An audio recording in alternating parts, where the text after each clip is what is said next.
Hello प्यारे बच्चों, Lakshman classes में आपका स्वागत है। हम लोग देख रहे हैं 12th क्लास केमिस्ट्री का अनसॉल्व्ड पेपर सन 2023 का। ठीक है, और जो सेट है सेट नंबर 4 है 347 CD 347 CD ये सेट है अपना। ठीक है, तो इसके हम सभी क्वेश्चन हम पिछले लेक्चर में करा चुके हैं। ये पार्ट 2 है। पार्ट 2 में हम चौथे का का से देखना स्टार्ट करेंगे। तो चौथे का जो क्वेश्चन दे रखा है, निम्नलिखित में से प्रत्येक ठोस को आयनिक, धात्विक और आणविक में वर्गीकृत कीजिए। ठीक है, दे रखा है फास्फोरस, दे रखा है अमोनियम फास्फेट, दे रखा है पीतल और टेट्रा फास्फोरस, डेका ऑक्साइड, ये सब दे रखे हैं। रुबिडियम, आयोडीन, LiVr आदि दे रखे हैं। इनमें हमें छांटना है कि आयनिक ठोस कौन सा है, धात्विक कौन सा है, आणविक कौन सा है। ठीक है बेटा, तो आयनिक ठोस देखेंगे अमोनियम फास्फेट है और लिथियम Br है। धात्विक ठोस पीतल और रुबिडियम है। आणविक ठोस है ये दे रखे हैं आणविक ठोस। ठीक है, अब हम अगले क्वेश्चन की तरफ फोकस करते हैं।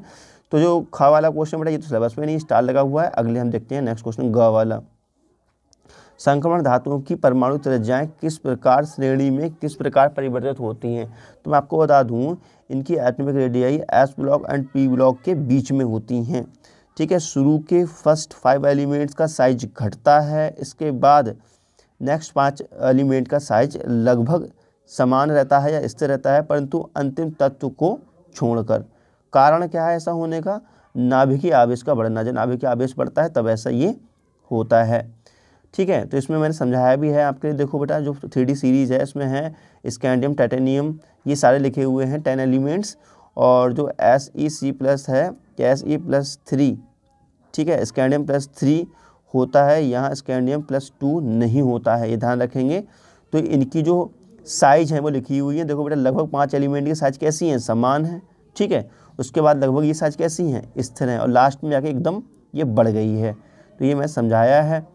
ठीक है, चलो हम अगले चलते हैं अगले क्वेश्चन की तरफ।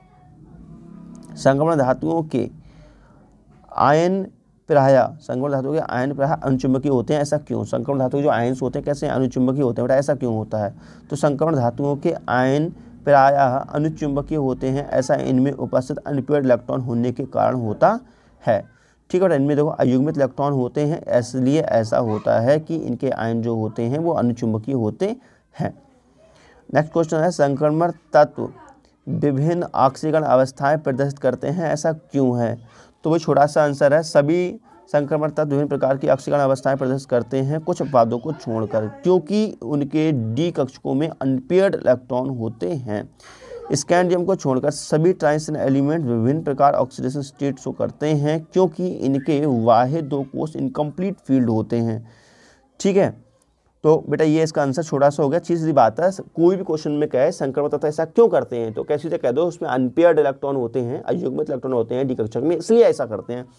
ये आंसर फटाफट दे दीजिए, आपका ठीक बैठेगा बिल्कुल। ठीक है, अब हम घ क्वेश्चन देखते हैं। क क्वेश्चन में है, रासायनिक समीकरण देते हुए सिद्ध कीजिए कि ग्लूकोज अणु में 5 OH समूह तथा 1 CHO समूह उपस्थित होते हैं। ग्लूकोज से रजत दर्पण कैसे बनता है? ठीक है बेटा, तो देखो यहाँ पे जो ग्लूकोज है इसकी क्रिया हम करा देते हैं एसिटिक क्लोराइड से करा देते हैं, CH3COCl से करा देते हैं। तो इसमें क्या बनता है, इसमें ये कंपाउंड बन के आता है और ये कंपाउंड बन के आता है, ग्लूकोज पेंटा एसीटेट बन के आता है, जिससे हमें सिद्ध होता है कि ग्लूकोज में 5 OH समूह उपस्थित होते हैं। ठीक है, अगला क्वेश्चन देखते हैं।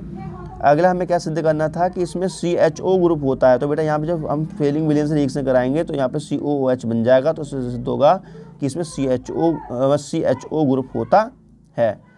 अगला जो रिएक्शन है CHOH का होल 4 CH2 या टॉलन रिएजेंट से रिएक्शन कराएंगे तो बेटा रजत दर्पण बनता है, इसलिए हमें कहा गया था, तो हमने रजत दर्पण भी इसमें दिखा दिया बना करके।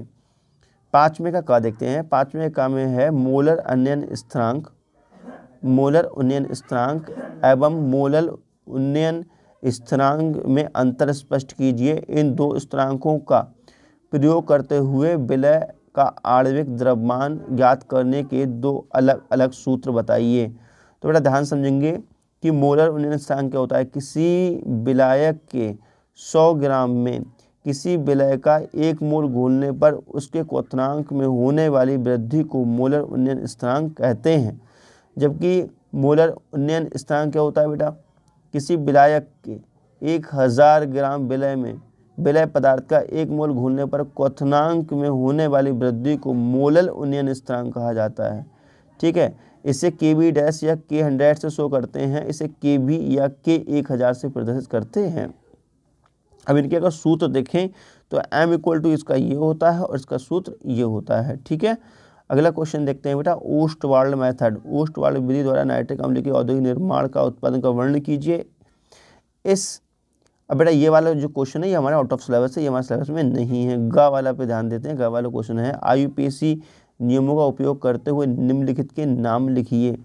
तो इसका नाम हो जाएगा हेक्साएमीन कोबाल्ट थर्ड क्लोराइड, बिल्कुल ठीक लिखा हुआ है। अगला जो है बेटा इसका नाम हो जाएगा पोटेशियम, क्या लिखा हुआ, पोटेशियम ट्राईऑक्सलेटो क्रोमेट थर्ड। ठीक है, ये इसका नाम हो जाएगा। अगला देखते हैं बेटा इसका नाम हो जाएगा डाईएमीन डाईक्लोरो प्लेटिनम सेकेंड। ठीक है, इसका सेकेंड ऑक्सीडेशन नंबर हो जाएगा। इसका नाम देखते हैं, इसका नाम हो जाएगा टेट्रा कार्बोनिल निकल, इसका ऑक्सीडेशन नंबर कितना है बेटा 0।